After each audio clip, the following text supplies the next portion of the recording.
ሰላም ሰላም ውድና የተከበራችሁ የቻናሌ ቤተሰቦች እንዴት ናችሁ? ሰላም ናችሁ? ሁሉ ሰላም፣ ሁሉ መልካም። እኛ ጋር ሁሉ ሰላም፣ ሁሉ መልካም ነው። እግዚአብሔር አምላክ ስሙ የተባረከ ይሁን። በአዲስ ቪዲዮ መጥቻለሁ። በአዲስ ቪዲዮ ስመጣ ምንድነው በነገራችን ላይ ከዜሮ ጀምሬ እስከ መጨረሻው ደቂቃ ድረስ በሳቅ እንባዬ እየፈሰሰ ያየሁት ቪዲዮ ቢኖር የዛሬው ነው። የዛሬው የፉክክር መለስ ሳይዘጋ አደራሉ እነኚህ ልጆች። አዎ ድራማ ነው የያዙት እና በጣም አስቆኛል። ግን በነገራችን ላይ ገብታችኋል፣ በጣም ነው የሚያስቁት። እኔ እርቅ ይወርዳል እያልኩኝ ሰላም ይወርዳል እያልኩኝ ስጠብቅ እነሱ ጭራሽ ሌላ ድራማ ሌላ ርዕስ እንትናቸው አያልቅባቸውም። እና አብርሽ የታዘብኩ ነገር ቢኖር ቀለበት ብለህ አንተ ሩታን የማናደድ ፕሮግራም ነው ያስከው። በል እንግዲህ ሩታ ደግሞ ነገ በአዲስ ፕሮግራም ደስ በሚል ይሳቅን የሆነ ነገር በማድረግ ትመጣላለች። ይሳቅን ግን አሰቃያችሁት እናንተ። እንደው ይበል ይሳቅ እንደው ካለ ፕሮግራም ገብተህ በጾም ገብተህ አሁን የአብርሽና የፍቅርን ብሽቀት ዛሬ ይችላል። ውሃ አልጠጣህም ወይኔ ጾምህን እንደው አላቋረጥክም። ወይኔ ይሳቅ ቢቀርብህስ እንደዚህ አይነት ድራማ ውስጥ እንደው በመሃል ጥልቅ ከምትል ያው የፈረደበት አብ ግን ዳኒ ቢገባ ይሻል ነበር። እሱ አይሰማም።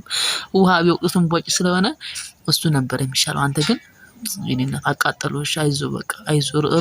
ሩታስ በራሷ ስራ ነው የምትቃጠለው፣ በራሷ ስራ ነውና የዛሬውን እንዴቷ ግን ወይኔ ምን ስታስብ እንደምታደር ፈጣሪ እርዳት። ከምር ነው የምላችሁ። በጣም ያናደዳው ፍቅር ራሱ የሌለትን ማንነት ነው ያወጣችው ዛሬ።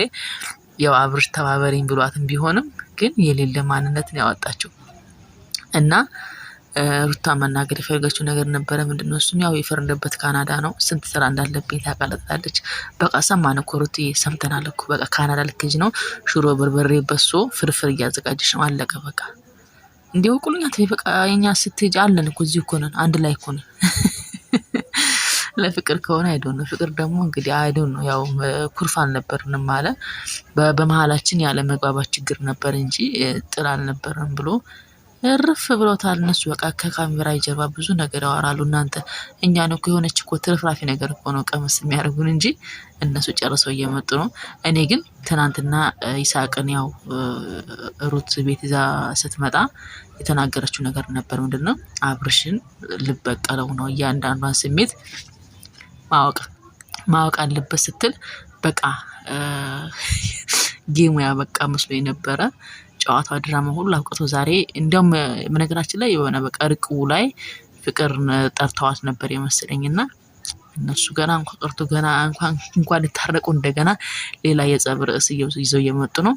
አውቃችሁ ነው አድርገን አውቃችሁ ነው። አቤት እናንተ ግን እንደው ታድላችሁ ነው። ለምንድን ነው ወደ ትልቅ ወደ ቲቪ ውስጥ የማትገቡት? ድራማ ውስጥ የማትገቡት? ግን ማንም እንደው ካስተያደርጋችሁ የለም። ኧረ ተው። ከምር እኮ ነው የምላችሁ። በቃ ፍጥርጥር እያደረጋችሁ የሆነ ቀዝቀዝ ሲል አብርሽ ፍቅርን ይሄዳል። ቀዝቀዝ ሲል አሁን ደግሞ ሩታ ትነሳለች። እንግዲህ በርቱ፣ ኧረ በርቱ እንዴ! እና ውዶቼ እንግዲህ ሩታ በምን አይነት መልስ እንደምትመጣ አላቀና አይደለችም። ገና 40 ቀን ትቆያለች። ዛሬ 3 ቀን ነው የቀረኝ። እንግዲህ ዛሬ 3 ቀን ነው እሷ እንደተናገረችው። 30 ቀን አላት ጠብቁ። ገና ከዚህ በኋላ 30 ቪዲዮ ትሰራለች። ለይን ነው ያለች። ሽሮ ብላ አንድ ቪዲዮ፣ በርበሬ ብላ አንድ ቪዲዮ፣ በቀል ብላ አንድ ቪዲዮ፣ እልህ ብላ አንድ ቪዲዮ። ገና ይቀጥላሉ ማለት ነው። ነገር ግን ይሄ ነገር በስሬስ ከሆነ ግን በህይወታችሁ ላይ ችግር እንዳያመጣ ተጠንቀቁ። በጣም ከባድ ነው ያደርጋችሁት ያለ ነገር። እልህ ደግሞ መጥፎ ነው። ገብታችኋል? እልህ አሁን ሰሞኑን ሩት ያደረግሽው ነገር ተገቢ አይደለም። ምን አብርሽ እንደዛ መገፈታተር ምናምን መጥፎ እኮ ነገሮች አለ አይደለ ስልሽ እንደው ድራማ ቢሆን እንኳን ይሄ ነገር ያው ባፍ ይጸናላ ማድረግ አልነበረብሽ። እና አብርሽም እየተገፋ ነበር። ዛሬ ደግሞ ልጭ ብሎ ግን ለምንድን ነው ግን አብርሃም ከፍቅር ጋር ሲሆን እንደዚህ ፍክት የሚለው ለምንድን ነው ብላችሁ እዚህ ኮሜንት አድርጉልኝ። ለምንድን ነው? በነገራችን ላይ ለምንድን ነው? እኔ ፍቅር እንድትጎዳ አልፈልግም። ገብታችኋል? ያው ከዚህ በፊት የተፈጠረውን ነገር ጠንቀቅ ስለምናውቅ ፍቅር እንድትጎዳ አልፈልግም። ምክንያቱም ፍቅር እኮ ከአብርሽ በላይ የሚገባ ሴት ናት። ከአብርሽ በላይ እጥፍ የሚገባ ሴት ናት። ስለዛ ግን አብርሃም ደግሞ ልክ ከፍቅር ጋር ሲሆን የሆነ ከውስጡ የሆነ የሚሞላ ባትሪ ያለ እንብላች ይላል። ይቀላል ሁላ ውድና የተከበራችሁ ቻናሌ ቤተሰቦች ፍቅርዬን እንኳን ደህና መጣሽ። እንዳትጎጂ የኛ ውድ ደግሞ አትጥፊ በሉልን። አትጥፊ ብቅ በይልን፣ በራስሽ ቤት ነይልን በሏት። ወዳችኋለሁ። መልካም ጊዜ ሁላችሁ። ላይክ ማድረግ አትስሩ። መልካም ምሽት። ባይ ባይ።